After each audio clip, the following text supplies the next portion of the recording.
नमः परमहंसाय स्वादतचरणकमलचिन्मकरन्दाय भक्तिजनमानसनिवासाय श्रीरामचन्द्राय नमः।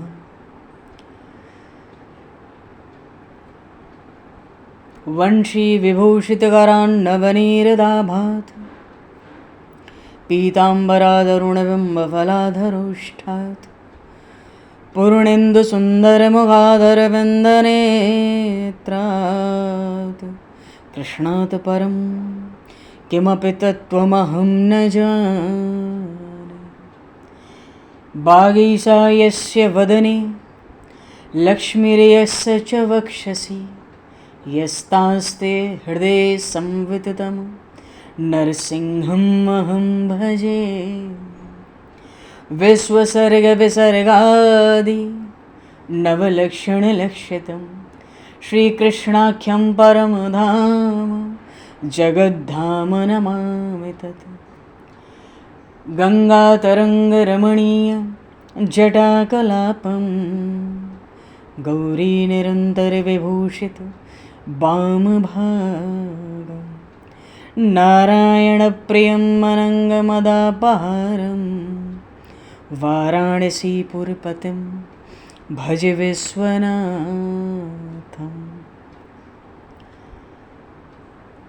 प्रह्लादनारदपराशरपुण्डरीक व्यासेऽम्बरीशशुकशौनकभीष्मदालभान् रुक्माङ्गदेऽर्जुनवसिष्ठविभीषणादीन् एतानहं परं भागवतान् नमाम्यहम्। श्रीसीतानाथसमारम्भां श्रीरामानन्दार्यमध्यमाम् अस्मदाचार्यपर्यन्तां वन्दे गुरुपरम्पराम्। वाञ्छाकल्पतरुभ्यश्च कृपासिन्धुभ्य एव च पतितानां पावनेभ्यो वैष्णवेभ्यो नमो नमः। योगेन्द्राय नमस्तस्मै शुकाय ब्रह्मरूपिणे संसारसर्पदष्टमयो विष्णुरात्ममुच्यते।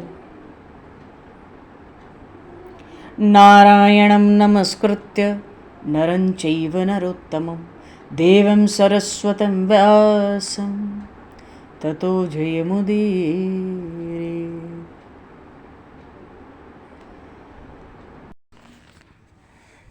गोविंद जय जय गोपाल जय जय गोविंद जय जय राधे गोपाल जय जय राधा रमण हरि गोविंद जय जय राधा रमण हरि गोविंद जय जय श्री राम जय जय ऋषिकेश जय जय श्री राम जय जय ऋषिकेश जय जय सीतारमण राम रघुनाथ जय सीतारमण राम रघुनाथ जय गोविंद जय जय गोपाल जय जय गोविंद जय जय राधे गोपाल जय जय राधा रमण हरि गोविंद जय जय राधा रमण हरि गोविंद जय श्री राम जय जय ऋषिकेश जय जय श्री राम जय जय ऋषिकेश जय जय सीतारमण राम रघुनाथ जय सीतारमण राम रघुनाथ जय जय गोविंद जय जय गोपाल जय गोविंद जय गोपाल जय जय राधा रमण हरि गोविंद जय जय श्री वृंदावन बिहारी लाल की जय श्री जमुना महारानी की जय श्री गिरिराज महाराज की जय, श्री गिरिराज धरणे की जय, समस्त गौवंश की जय, 84 कोस ब्रजमंडल धाम की जय, श्री वेदव्यास जी महाराज की जय, श्री सुखदेव जी महाराज की जय, श्री शुत शौनक आदि ऋषियों की जय, श्री सद्गुरुदेव भगवान की जय, सब संतन की जय, सब भक्तन की जय, समस्त वैष्णवन की जय, समस्त पूर्वाचार्य चरणन की जय, समस्त संप्रदाचार्यन की जय, श्री सद्गुरुदेव भगवान की जय। गंगा मैया की जय, जमुना मैया की जय, सरयू मैया की जय, गौ माता की जय, तुलसी माता की जय, पृथ्वी माता की जय, काशी महारानी की जय। जय जय श्री सीताराम, जय जय श्री राधेश्याम। नमः पार्वती पते हर हर महादेव। हरिशरणम। अनंत कोटि ब्रह्मांड नायक सर्वेश्वर पूर्ण परात्पर ब्रह्म, असंख्य कल्याण गुणगणलय, भक्त वांछा कल्पतरु, शरणागत वत्सल, भक्त वत्सल, दीनबंधु, दया सिंधु, सच्चिदानंदमय श्री विग्रह भगवान श्री राधा माधव की महती कृपा करुणा से परम पावन 84 कोस ब्रजमंडल धाम के हृदय स्थल श्री धाम वृंदावन से महापुरुषों के परम अनुग्रह से आप सभी श्रद्धालु भक्त वैष्णवों की मंगल एवं पावन सन्निधि में मानव जीवन का सर्वोत्कृष्ट फल भगवत गुणगान, भगवत कथा, भगवत कीर्तन का आनंद हम सभी श्रीमद् भागवत महापुराण की आनंद कथा के माध्यम से प्राप्त करने जा रहे हैं।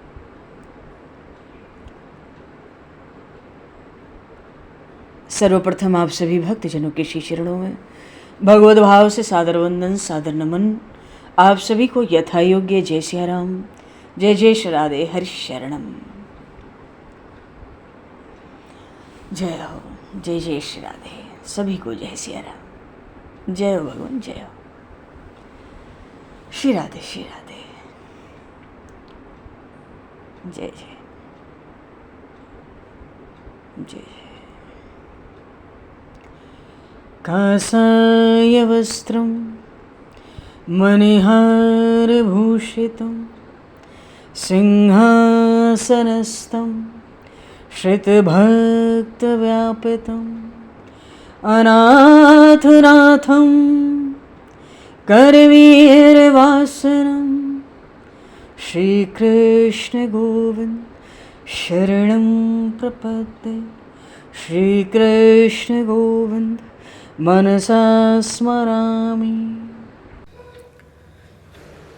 पूर्व प्रसंग में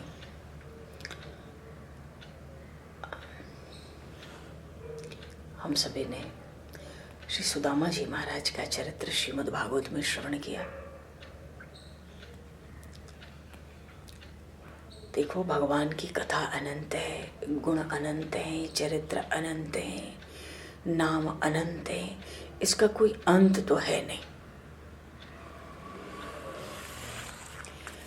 इसका कोई अंत तो है नहीं। पर अब जो कि भागवत की कथा है तो संक्षेप में थोड़े थोड़े में भगवान की भक्तिमय रसमय चरित्रों का स्मरण, जो ज्ञानवर्धक हैं, बोधात्मक हैं, इनका हम लोग थोड़े थोड़े में दिग्दर्शन करते चल रहे हैं।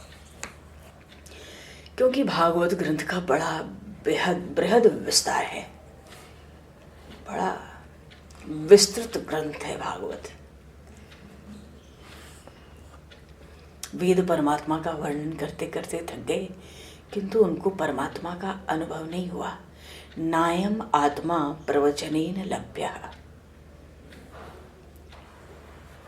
भगवान के नाम, गुण, लीला, चरित्र, धाम, इनका कोई अंत नहीं है, इन कथाओं का कोई अंत नहीं है।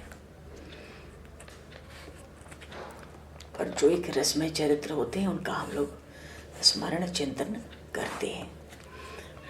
श्री सुखदेव जी महाराज ने भागवत के 10वें स्कंद के 21वें अध्याय में कहा, 81वें अध्याय में कहा कि एतद् ब्रह्मण्य देवस्य श्रुत्वा ब्रह्मण्यतां नरः लब्ध भावो भगवती कर्म बंधाद विमुच्यते।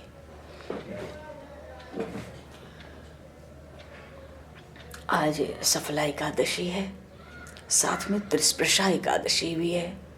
हजारों एकादशी से बढ़कर आज की एकादशी तिथि का व्रत का महत्व है।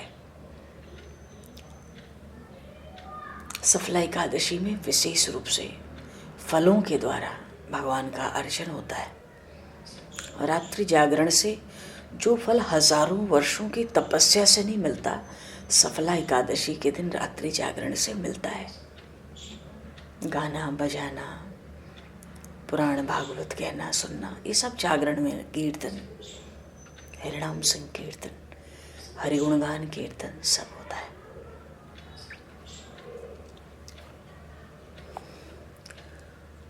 तो सफला एकादशी की सभी भक्तों को अनेक अनेक शुभकामनाएं, मंगलमय बधाई। ये एकादशी का दिन बड़ा महान होता है। अब इसकी चर्चा हम लोग जागरण में ही करेंगे। देखिए, भागवत की चर्चा आरंभ कर दी, पर एकादशी की शुभकामना नहीं हुई तो प्रभु ने कर पाई है एकादशी महारानी की।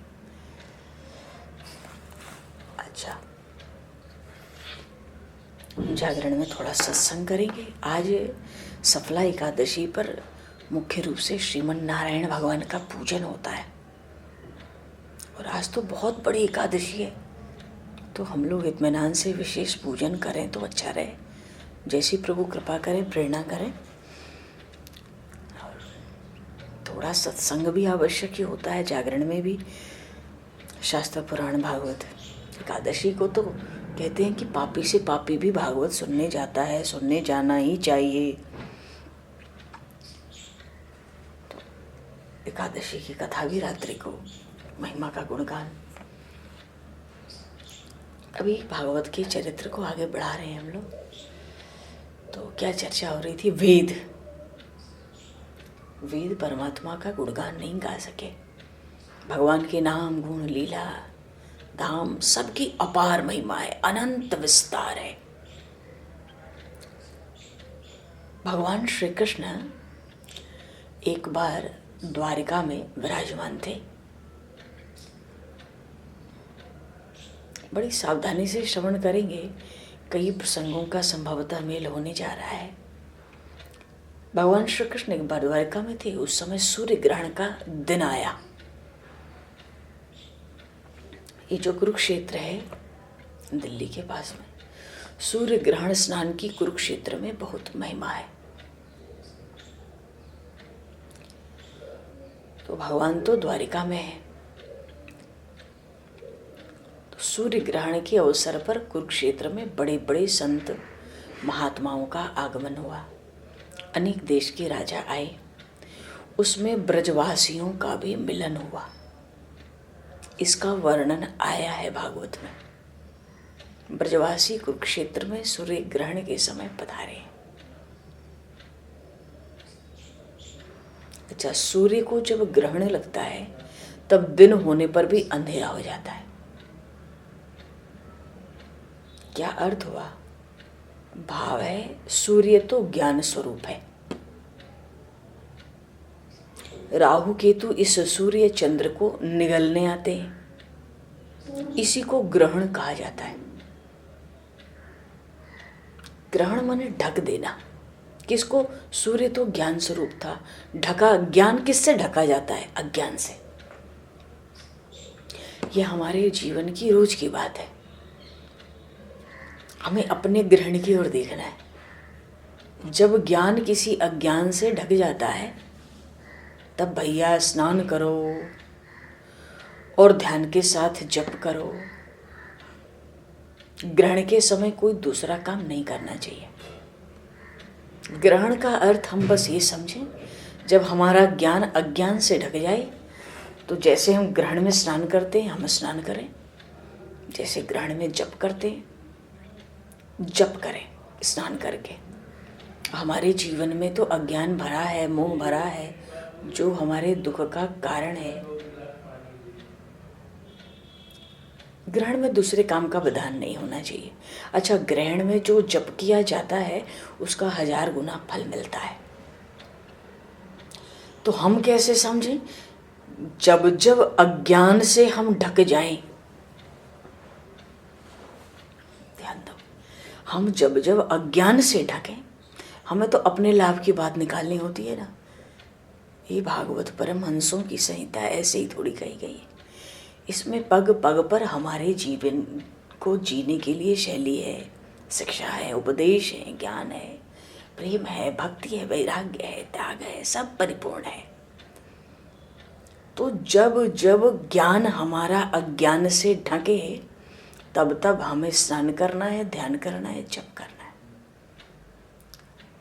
ये ज्ञान से ढकना रोज क्या है? जैसे एक उदाहरण की बात है, सब लोग ये जानते हैं कि सच बोलना चाहिए, पर अपने लाभ के लिए मनुष्य झट से झूठ बोल देता है। कई लोगों को देखा है बेवजह भी झूठ बोलते हैं, असत्य भाषण।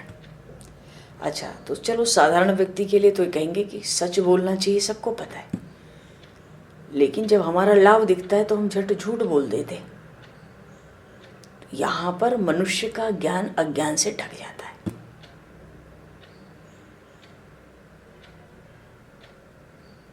तो अब हम अपने को अपनी परीक्षा कर लें कि हमें कब कब ग्रहण लगता है, दिन में कितनी बार। तो उपाय है स्नान करो, ध्यान करो, जप करो। तो जब हम अपने लाभ के लिए, स्वार्थ के लिए कुछ गलत करते हैं, अज्ञान लाते हैं, वो ही ग्रहण का स्वरूप है हमारे जीवन में। अच्छा, सूर्य ग्रहण की विशेष महिमा है। सूर्य नारायण बुद्धि के मालिक है। वसुदेव जी उस समय जो यज्ञ किए उसका अवसर आया, उसका वो जो अवसर था यज्ञ का, उसका वर्णन आया है। ठीक है, उसका वर्णन आया है। वसुदेव जी ने बड़े बड़े यज्ञ किए थे ग्रहण काल में। थोड़ा सा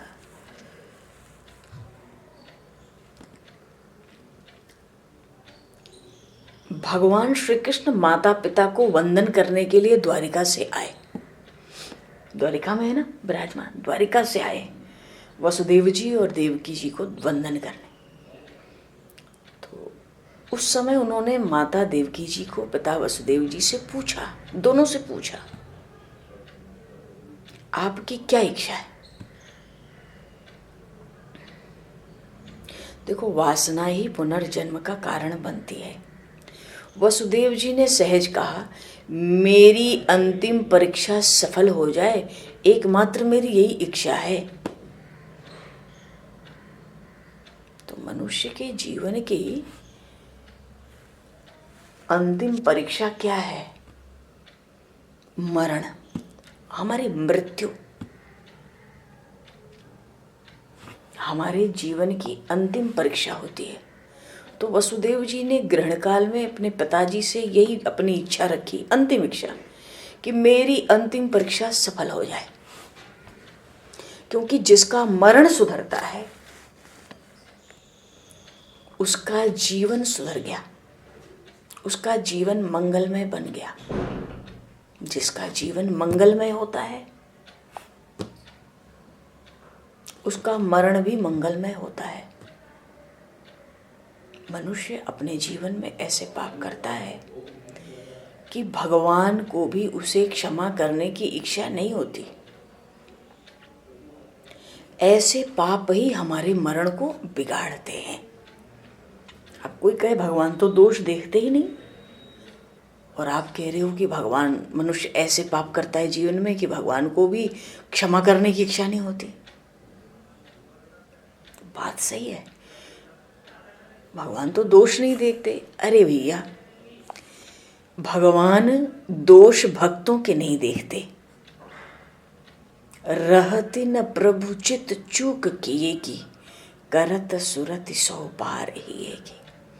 जो भगवान की शरण में, भगवान के भक्त हैं, भगवान के संत हैं, प्रेमी हैं, रसिक हैं, भगवान उनके दोष नहीं देखते, देख सकते नहीं, कल्पना कर नहीं सकते। कोई निंदा चुगली करे तो भी भगवान की आंखें क्रोध से लाल हो जाती हैं। जे अपराध भगत कर करहीं, राम रोष पावक सो जरहीं। तो साधारण जो भक्त नहीं है, ऐसे मनुष्य जो जीवन में पाप करते हैं, भगवान उसको क्षमा करने की भगवान की इच्छा नहीं होती। दुर्लभ मनुष्य शरीर दिया है पाप करने के लिए। तो ऐसे लोगों का मरण उन्हीं पापों के कारण बिगड़ता है। अच्छा, भगवान के नाम का जप करते करते जो उनकी भगवान की कथा सुनता है, उसका पाप जो है ना, भस्मीभूत हो जाता है। कथा सुने तो भगवान के नाम का जप करते हुए ऐसे सुनना चाहिए। ये कथा का आदर है।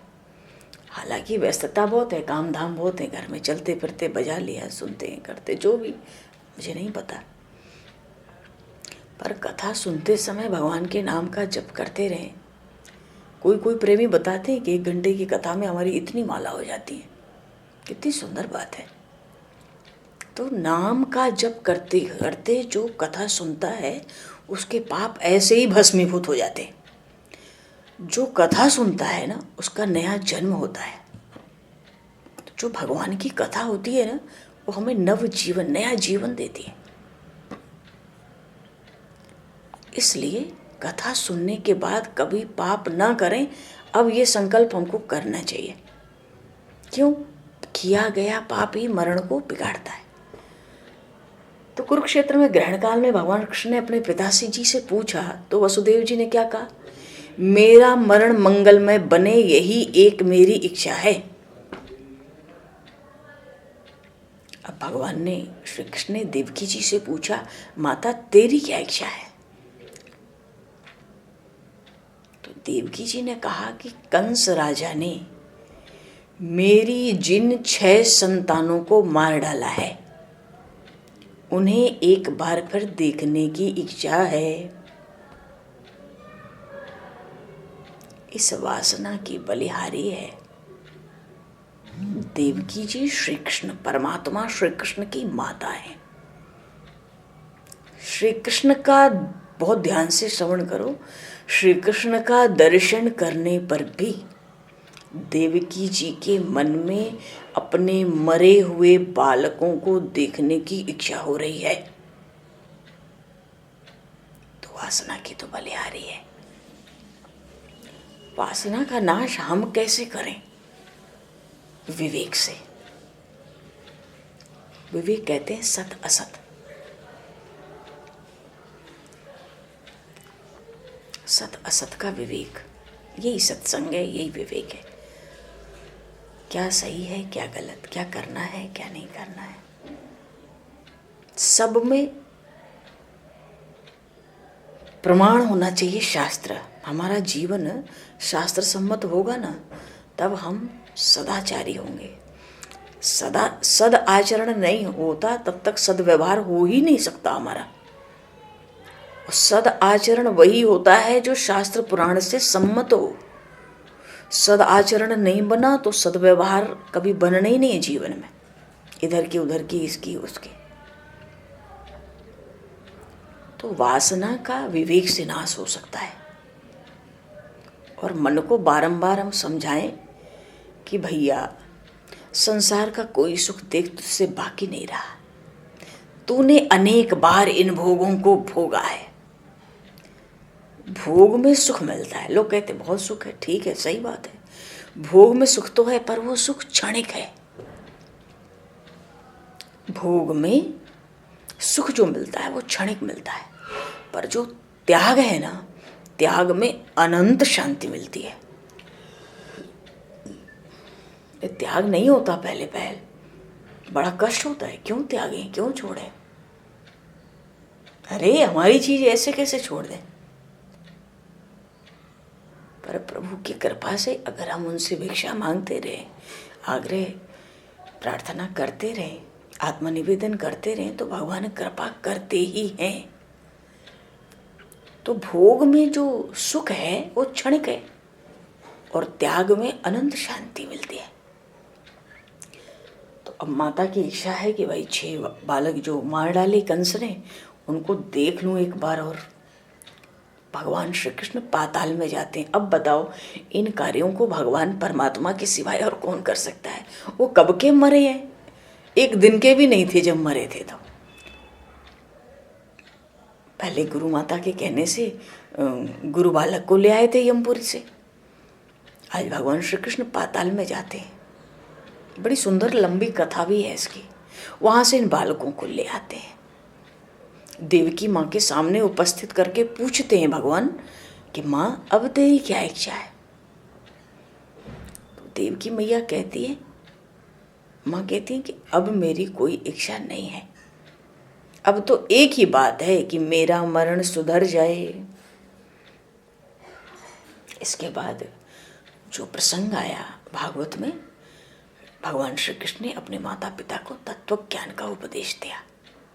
देखो कितनी विलक्षणता थी, कितनी चतुराई से भगवान ने माता पिता से मिलकर उनकी अंतिम इच्छा पूछी और पूरी की। ये परमात्मा श्री कृष्ण है। अच्छा, आगे जो भागवत की कथा है, आगे की कथा में सुभद्रा जी के विवाह का वर्णन आया। ये ग्रहण का था, फिर भगवान ने माता पिता की इच्छा पूरी की, सुभद्रा जी के विवाह का प्रसंग आया। हमने जगन्नाथ जी के मंदिर में देखा होगा, भगवान श्री कृष्ण, बलराम जी, इनके मध्य में सुभद्रा जी हैं। बोलिए श्री जगन्नाथ जी महाराज की, श्री बलराम जी महाराज की, श्री सुभद्रा जी की जय। मध्य में सुभद्रा। भद्र शब्द का अर्थ क्या है? कल्याण।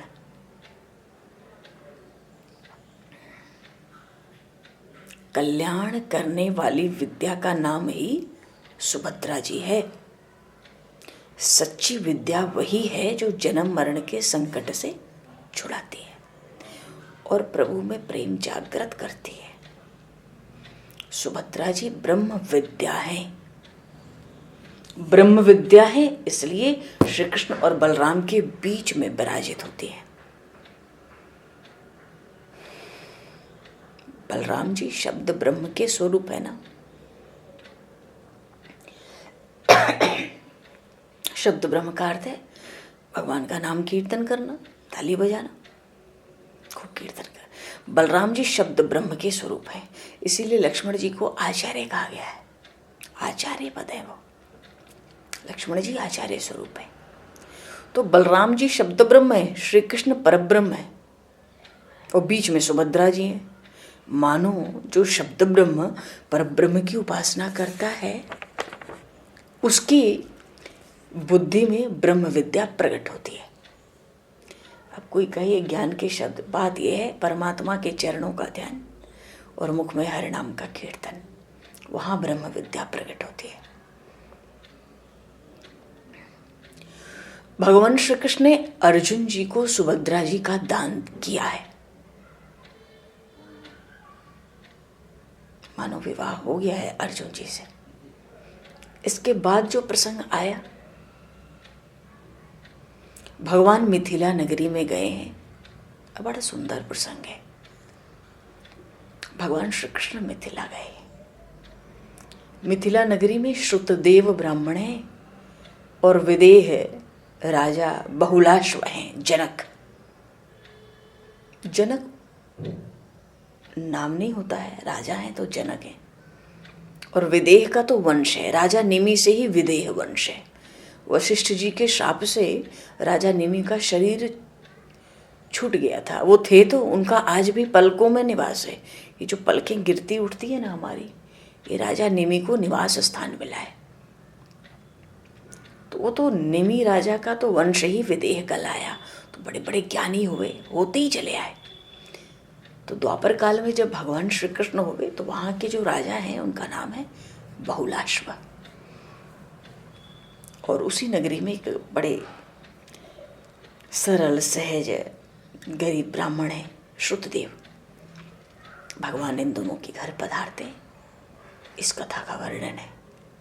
आगे प्रसंग में इस कथा की हम लोग चर्चा करेंगे। करना तो चाह रहे हैं, भीतर से उतनी आवाज नहीं आ रही आज। हरि शरणम। कोई नहीं, जागरण में भी बोलना है अभी। काशी महारानी की कृपा है।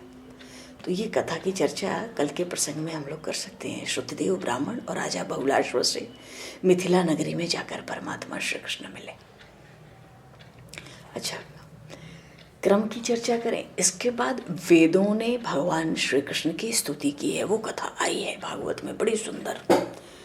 राम राज्य का प्रसंग आया, राम जी का अभिषेक हुआ, वहां भी वेदों ने आकर स्तुति की थी, बहुत सुंदर, अति सुंदर। यहाँ भी परमात्मा श्री कृष्ण की वेद स्तुति करते हैं। सभी वेद परमात्मा की स्तुति करते हैं। परमात्मा, कितनी प्रेम की बात है। बात तो ज्ञान की है, थोड़ा प्रेम से श्रवण करें तो प्रेम भी मिलेगा, रस भी है। क्योंकि वो जो रस स्वरूप ब्रह्म है इन वेदों से ही तो प्रकट हुआ है। परमात्मा निर्गुण निराकार भी है, सगुण साकार भी है। हम सोचते हम कोई एक ही तो लेके चलेंगे, ऐसा मत करो। निर्गुण निराकार का हमको अनुभव करना है, बस अनुभव करना है और कुछ नहीं करना उसके संग, और कोई संबंध मत बनाना। हमें कुछ नहीं करना है। निर्गुण निराकार का अनुभव और सगुण साकार परमात्मा के साथ प्रेम। जो निर्गुण निराकार परमात्मा का अनुभव करता है ना, उसका पाप कट जाता है। जैसे अभी अभी चर्चा आई, भगवान के नाम का जप करते हुए जो कथा सुनते हैं उनके पाप तो ऐसे ही भस्मीभूत हो जाते हैं। और नहीं तो मनुष्य पाप करे तो भगवान को क्षमा करने की इच्छा नहीं होती, वो ही पाप हमारे मरण को बिगाड़ते। कथा सुनिए, कोई भी कथा कहीं भी कैसे भी सुन रहे हैं, भगवान के नाम का जप करते हुए कथा सुने तो सब पाप भस्मीभूत हो जाते हैं। इसलिए कहते हैं कथा सुनने के बाद एक नया जन्म होता है, एक नया जीवन मिलता है। वेद स्तुति कर रहे हैं, निर्गुण निराकार की भी और सगुण साकार की भी। तो निर्गुण निराकार का तो हमको अनुभव करना है, एक को ग्रहण नहीं करना है, दोनों को ग्रहण करना है सावधानी से। और सगुण साकार जो हमारे परमात्मा है, श्री राम, श्री कृष्ण, श्री नारायण, उनसे प्रेम करना है। क्योंकि अगर निर्गुण निराकार का अनुभव करते रहें तो पाप सब कट जाएगा। अच्छा, जब हम पाप करते हैं तो हम समझते हैं भगवान नहीं है, पर यह हमारी भूल होती है। जैसे राजा तो राजमहल में रहता है, पर उसकी सत्ता उसके राज्य के अणु परमाणु में रहती है, व्याप्त है। राजा तो साकार दिखता है ना, देखने में आता है, छूने में आ सकता है, पर जो राजा की सत्ता है वो तो निराकार है ना, वो सत्ता आंख से नहीं दिखती ना। तो इस राज सत्ता के अनुभव की तरह है निर्गुण निराकार परमात्मा का भी हमें बस अनुभव करना है।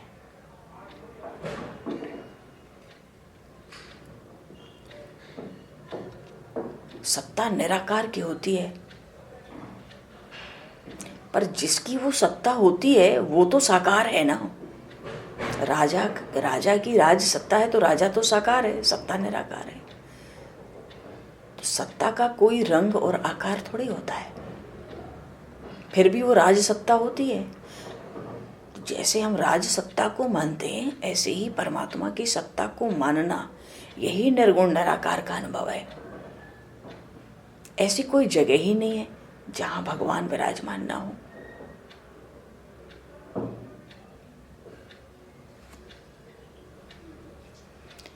ऐसी कोई जगह नहीं है, एक अणु के बराबर जगह नहीं है। घनश्याम जिसे तेरा जलवा नजर आता है, उससे ये कोई पूछे क्या क्या नजर आता है। घनश्याम जिसे तेरा जलवा नजर आता है। ऐसा कोई कण ही नहीं है जहां वो परमात्मा नहीं है।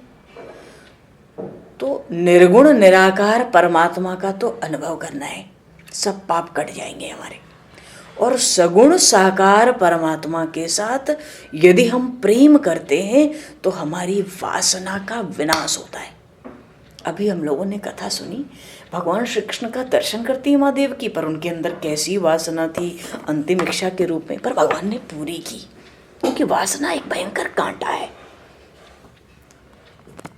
जो न करने की, न होने की बात होती है, परमात्मा अपने अवतार काल में करते हैं।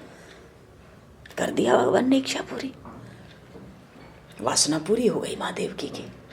तो सगुण साकार परमात्मा से प्रेम करने से ना वासना नष्ट हो जाती है, और निराकार परमात्मा का अनुभव करने से पाप कट जाते हैं। इस संसार में जितने आकार हैं वो सब माया से बने हैं, इसलिए संसार के किसी भी आकार का चिंतन करने से या उसके साथ प्रीति प्रेम करने से, आसक्ति करने से मन में विकार ही उत्पन्न होगा। इसलिए इन सब से बचने के लिए, संसार के किसी भी विकार से बचने के लिए सगुण साकार और निर्गुण निराकार दोनों रूपों में भगवान का दर्शन करना चाहिए। ये भागवत में जो वेदों की स्तुति आई उसका सार तत्व निकला है, यही सार बात है। रामचरितमानस में राम राज्याभिषेक के प्रसंग में भी, वहां भी निर्गुण सगुण इतनी सुंदर स्तुति की है वेदों ने, क्या पूछना है। अच्छा, कुछ ज्ञानी लोग सगुण परमात्मा की भक्ति को कम आंकते हैं। ऐसे ही जो भक्त होते हैं कुछ आरंभ में निर्गुण निराकार परमात्मा के स्वरूप को कम आंकते हैं, गौण मानते हैं, दोनों ही भूल करते हैं। वास्तव में भगवान के दोनों स्वरूपों के दर्शन की आवश्यकता है, इसमें कोई कम ज्यादा नहीं है, दोनों की आवश्यकता है। माता पिता में कम किसको आंकें, कौन गौण है बताओ। एक बालक के लिए माता पिता में कौन कौन गौण है। निर्गुण निराकार जो परमात्मा है, जिसका अनुभव करना है, जिसके अनुभव से ही सब पाप कट जाते हैं, वो तो पिता के समान होता है। और जो सगुण साकार परमात्मा है वो माँ के स्वरूप में है। उस सगुण साकार परमात्मा से प्रेम करने से वासना का विनाश होता है।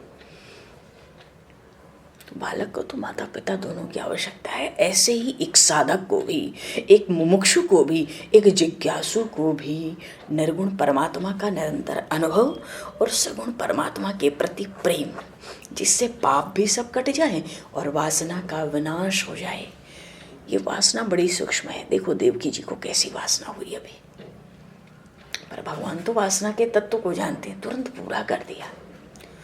अच्छा, वेद परमात्मा का निर्गुण निराकार सगुण साकार दोनों रूप में वर्णन करते हैं।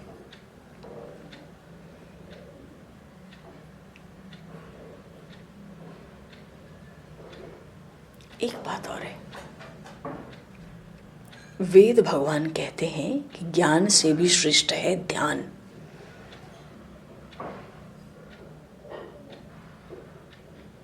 पर शांति से बैठकर ध्यान करते करते प्रभु के नाम का जप करना और अधिक अच्छा है।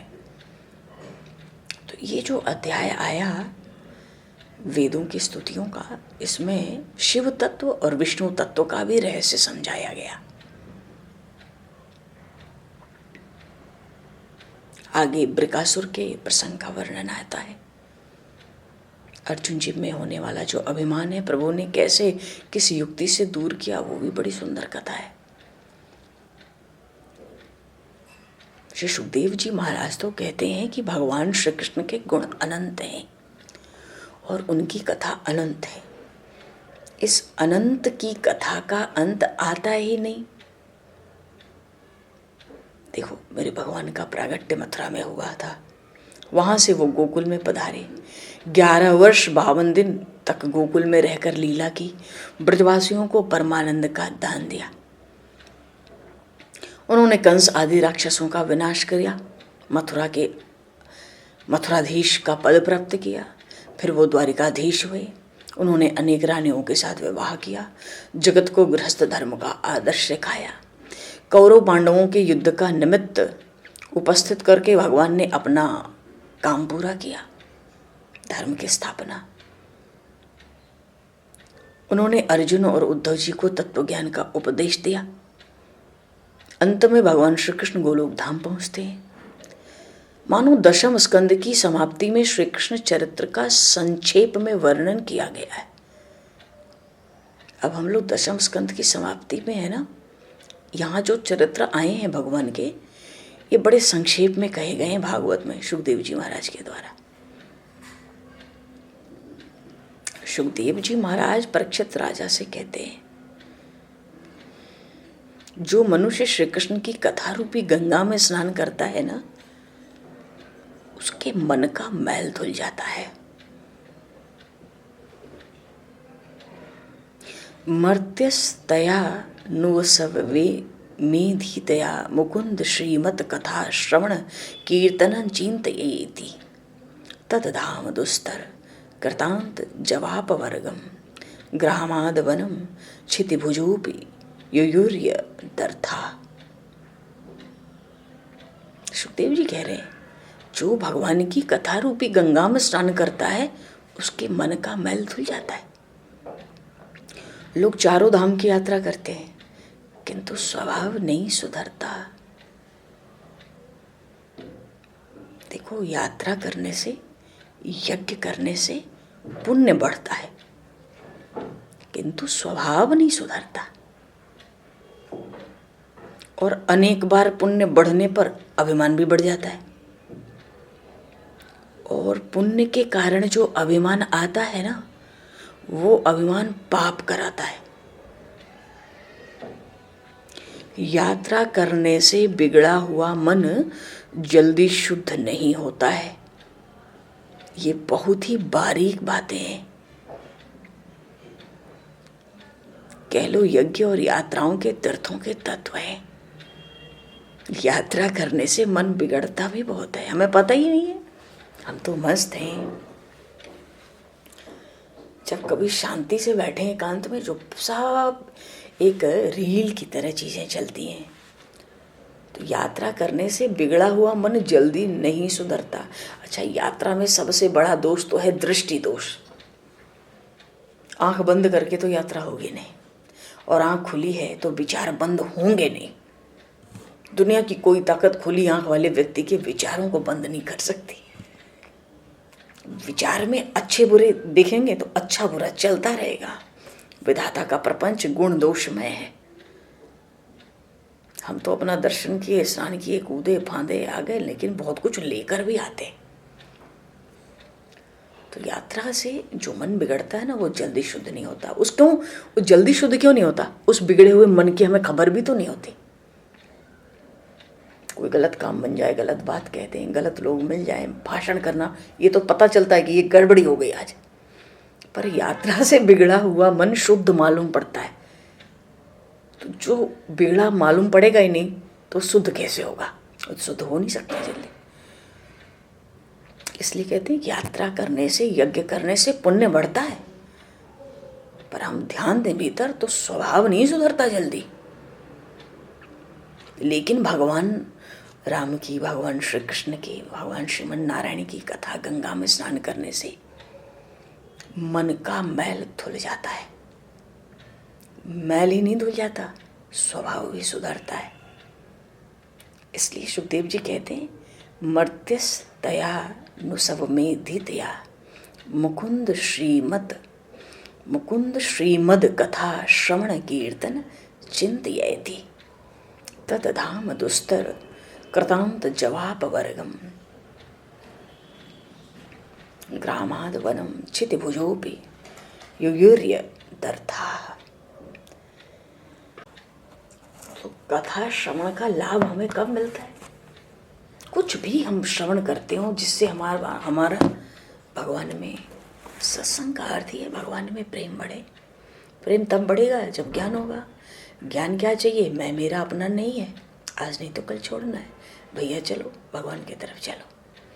तो चलो तो प्रेम तो नहीं होता ना। प्रेम होता है भगवान के गुणों को सुन सुनकर, उनके लीला चरित्रों को सुन सुनकर। इससे अंतःकरण की विलक्षण शुद्धि होती है। भक्ति के 64 अंगों में कथा को सर्वोपरि कहा गया है।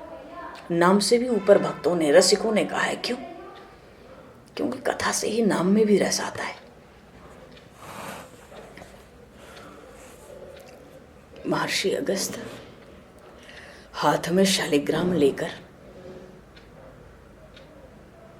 सुखदेव जी को अजामिल की कथा सुना दी। वो भूल गए, पूरी कथा हो गई, हाथ में शालिग्राम ऐसे ही पड़े रह गए महर्षि अगस्त्य के।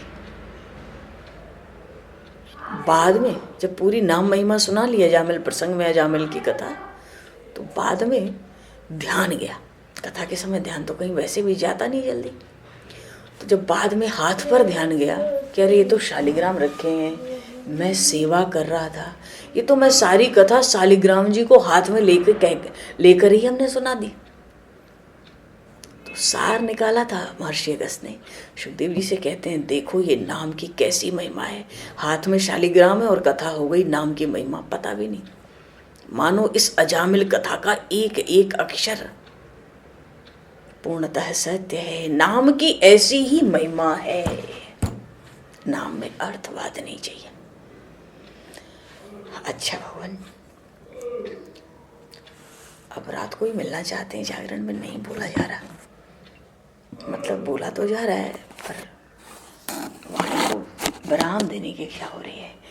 बोलिए श्रीमद् भागवत महापुराण की जय, श्री सुखदेव जी महाराज की जय, श्री द्वारिकाधीश भगवान की जय, एकादशी महारानी की जय। हरे शरणम। 2 पल नाम संकीर्तन बोलेंगे, अभी वाणी को विराम, तो जागरण में 10:30 बजे से। देखो आज श्रीमन नारायण भगवान की विशेष पूजन होना चाहिए। आज बहुत बड़ी एकादशी है और आज की सफला एकादशी में विधान भी है और कुछ भागवत पुराण सत्संग तो आवश्यक रूप से जागरण में कहा गया है। तो थोड़ा सा उस समय के लिए, उस समय को भी सुरक्षित किया जाए। हरि शरण। सब संतन की जय, सब भक्तन की जय, सद्गुरुदेव भगवान की जय। कीर्तन बोलेंगे सब लोग। जय सिया राम, जय जय सिया राम, सिया राम जय जय सिया राम, जय सिया राम जय जय सिया राम, जय सिया राम जय जय सिया राम, जय सिया राम जय जय सिया राम। कृपा कर